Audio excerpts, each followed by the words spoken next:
I'm here with Tosin. Let's be honest, a very disappointing day at the office, especially as a few days ago we had a really good win against Brentford. So coming into this game, there was a lot of optimism that Arsenal could go to Brighton and get 3 points and play well. However, after a fairly bright start, Ranieri gets a goal.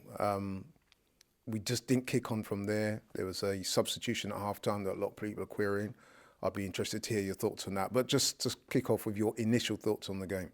We didn't deserve anything from the game, and we rightly got the point. We're lucky to get a point. I thought Brighton weren't amazing, but they didn't have to be at their best to trouble supposedly title challenging Arsenal. It was disappointing. So you're saying supposedly, so you think that's it then, yeah? As 100%. far as the title's concerned. 100%. The title's done. The title's done. Forget about that. Just salvage this season by winning something. You know what? I want to ask you. So I mentioned it before. What do you put this sort of being unable to put together back-to-back good performances? What do you put that down to? Because, I mean, okay, I know there was illnesses or injury to a few of the players. Havertz was out. Odegaard was on the bench. But even so, the level of performance today was it was quite low, if we're being honest. What do you put that down to? I put that down to the manager, and I put that down to the players.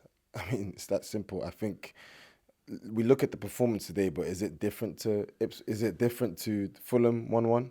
Is it different to Bournemouth 2-0 loss? Is it different to the 0-0 at home to Everton? Is it different? Are any of these games really different? I think. Well, yeah, because a couple of weeks ago we were smoking Palace at Palace 5-1. Yeah. And then, like I said, we had that relatively mediocre performance against Ipswich. But then, to be fair to the team, they had a really good performance against Brentford, who are a good side, arguably better than Brighton are. And then today, you know what I mean, we just weren't firing. Yeah, no, I mean, we had a good win against Palace. No one says that's not a good win, but I think we can't be deceived. Like, I watch football with my eyes. I don't watch with GA, metrics and all of this sort of garbage. I watch, and my eyes tell me Arsenal have been dross this season.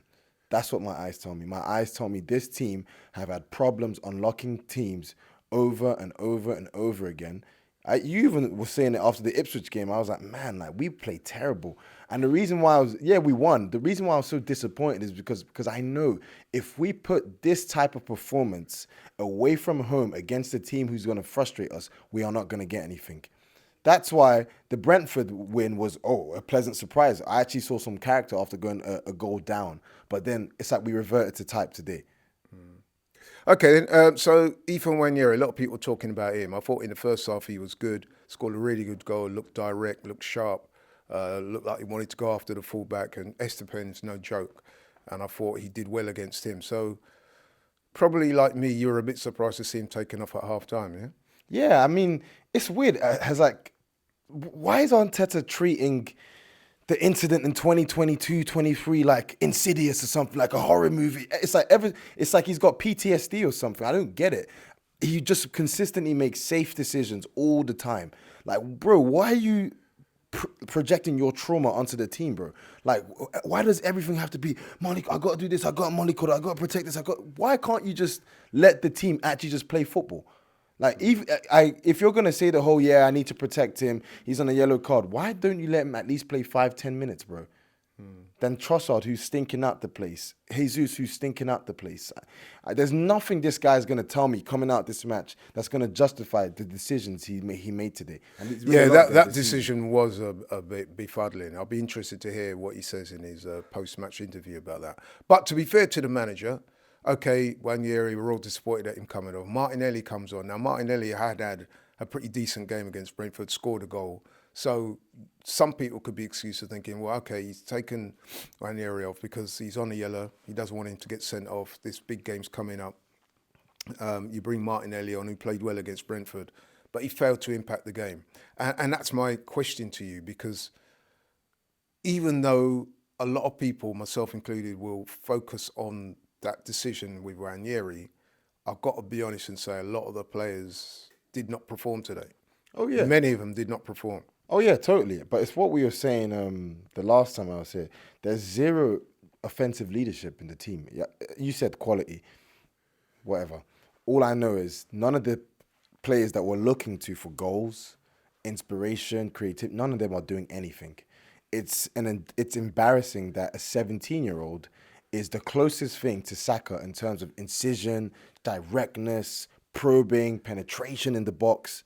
That's the only that it's an embarrassment that only Ethan Waneri is the only one that I could say is similar to Saka. And I think, yeah, the players have to look at themselves. Trossard, Jesus, Erdegaard, when he came on, he was anonymous. He was just Marino, stinker. Rice, average, okay game. Jorginho, average. Poor pass. It's just poor. I don't want to see a midfield. You've already told me what type of game it's going to be. When you're playing a midfield that's just all CMs. Just like this is like so militant. Like, bro, what are you doing? Why are you not trying to find offensive solutions for the team? Why is it just doing the same thing over and over again? You did it against Bournemouth. It didn't work. Did you not learn your lesson from that? Like, I don't understand the manager's thought process at times. But do the players not have to take more responsibility, though? Because, okay, yes, and again, we go back to it, the decision to take off Waneri. Some people might say playing Rice in the 10 was probably not the best option.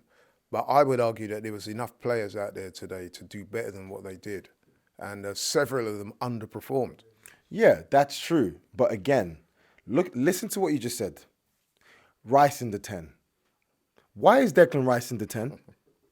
Jesus, he's on a purple patch. But must. Jesus, he's on a purple patch. But is he a gunman striker? No, he's not. So why am I asking a guy who's not a gunman to be a gunman? Is Leandro Trossard a left winger? No, he is not. He's a guy who did his best work for Brighton, playing off a striker. Why am I asking him to be an out-and-out winger? Go inside, make stuff happen.